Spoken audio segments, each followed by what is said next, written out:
Hola, ¿qué tal? Bienvenidos al divagando de este día, bueno, en realidad noche, porque me agarró un poco tarde. Ay, y todo lo tengo guardado.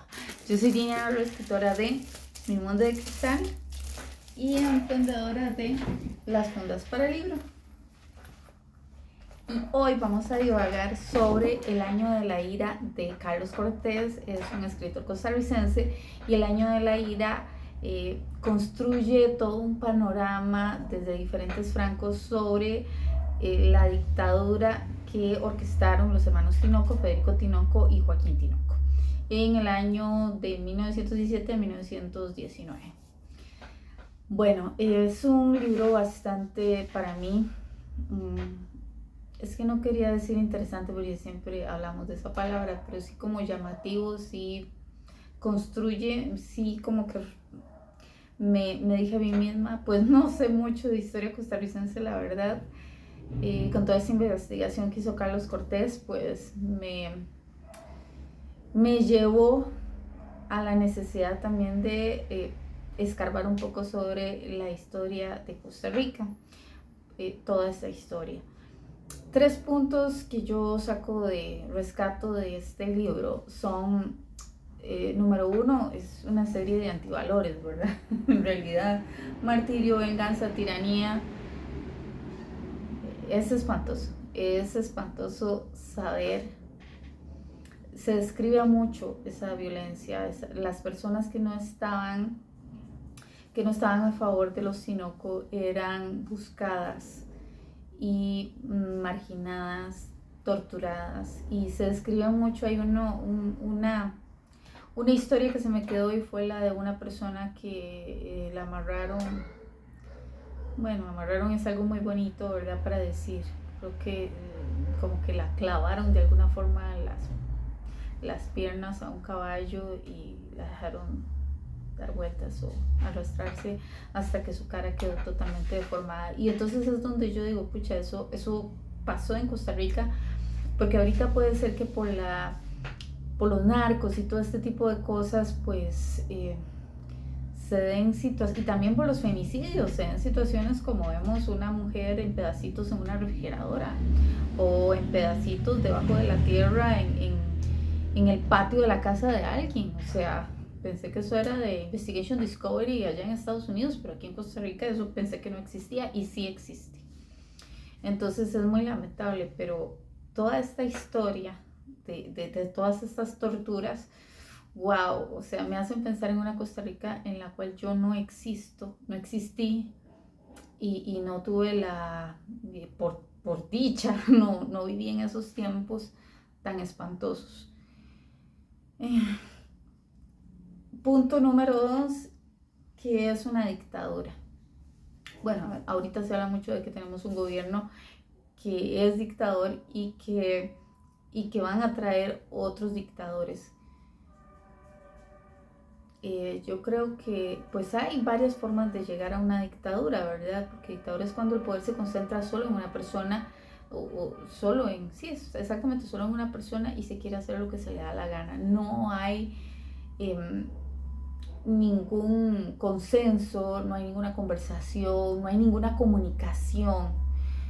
Mm, y recuerdo que, por ejemplo, en el caso de Chávez, pero de Venezuela, él sí fue un dictador, por supuesto, pero inició de manera democrática, porque fue elegido de forma democrática, pero ya estando en el poder, ya él no quería irse del poder. Y entonces fue cuando empezó a cerrar instituciones, cerrar, ¿cómo se llama esto? Qué montón de ruido hay hoy, y eso que estoy grabando tarde, ¿verdad? Qué horror. Espero que se pueda escuchar y no tenga que volverlo a hacer. Pero él empezó a cerrar radios, instituciones públicas. O sea, si no se decía lo que él quería, entonces se cerraba. Si no se decía lo que él quería, entonces se cerraba. Creo que estamos lejos de eso actualmente, a mi parecer, porque hay conferencias de prensa muy públicas y donde también se le dice al presidente lo que no estamos de acuerdo, algunos se lo dirán, y esas personas siguen viviendo. Hay medios de comunicación como Canal 7 que todavía están ahí, a pesar de que no se llevan con el presidente, nadie los ha cerrado. CR Hoy y La Nación, nadie los ha cerrado. Entonces, pues sí hay, creo yo, democracia y libre expresión. Después, también existe la otra dictadura que es por medio, como lo dice la ira, el año de la ira, que fue mediante los Tinoco, y eso es, ellos vinieron y usurparon un lugar que no le correspondía y se dijeron, y a partir de ese momento empezaron todas estas agresiones y todas estas violencias. Entonces, ¿verdad? Hay una forma que se puede hacer, llegar a la dictadura muy paulatinamente, y hay otra en la que puede llegar de un solo, ¿verdad? Como más abierta, como esta es nuestra verdadera cara. Punto número 3, la traición. Es que esto es como de, no sé si les ha pasado que alguien los traicione. A mí sí. En una empresa que estuve, había una persona que llegó siendo, esta persona era, digamos, iba a ser como una reestructuración. Entonces empezó analizando una persona que, a mi parecer, pues sí, tal vez no hacía tan mal su trabajo, pero sí hay cosas que hay que afinar. Pero cuando empezó como a escarbar, vino uno de los dueños y la detuvo. Entonces se fue con otro, vino uno de los dueños y la detuvo. Y adivinen a quién no detuvieron, quién no tuvo padrino o madrina cuando empezaron a escarbarme cosas a mí, que en realidad siempre he sido una persona como muy concentrada en lo mío, entonces no estoy como pensando que alguien me vaya a joder, yo estoy como haciendo lo mío. Y el jefe que me pudo haber como protegido estaba fuera del país. Entonces, cuando empezaron como a montar todo eso, donde yo, que uno lo llama, ¿verdad? Montar un colchón para que uno caiga, pues a mí me montaron el colchón y yo caí porque simplemente yo estaba trabajando. Entonces yo no creí que eso pasara, pero yo recuerdo que cuando yo le vi la cara, su verdadera cara a esta persona, que no la malquiero, la verdad es que creo que era una persona que creía que su trabajo era quitar a la gente. Una reestructuración no necesariamente se despide gente, pero sí se despide, sí se hacen cambios. Entonces, de alguna manera, creo que esta persona dijo, mi trabajo se justifica con algún despido. Y bueno, ese fue mi caso. Y entonces eso fue lo que le pasó al presidente que estaba ahí, Alfredo González Flores creo que estaba.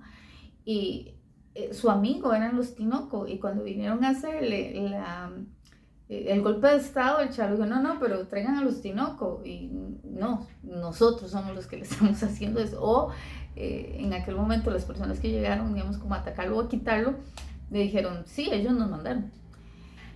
Entonces, y tiempo después, cuando este señor Federico Tinoco ya fue expulsado de Costa Rica y fue a Francia, o estuvo en Francia, en algún momento estuvo en Estados Unidos y volvió a acercarse a Alfredo, que Alfredo le decía, que cáscara, ¿verdad? Que cáscara la suya, ¿cómo viene aquí a hablar conmigo? O sea, a darme la cara después de la barbaridad que hizo.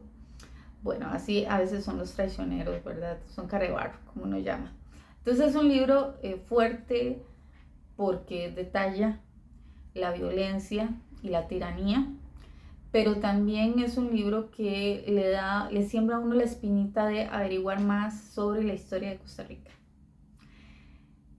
Y en estos tiempos de elecciones, bueno, yo creo que el mensaje es, el mensaje para mí, por lo menos para mí, el que tengo como la responsabilidad social de decir es, votar es un derecho. Es un derecho que yo como mujer debo aprovechar, y espero que todos ustedes también lo entiendan muy bien y vayan a votar este 1 de febrero por el candidato que quiera, que les dé la gana, porque hay muchos y hay alguno por lo menos con los que tendrán alguna afinidad, sea porque es hombre, o sea porque es mujer, o sea porque por lo que sea.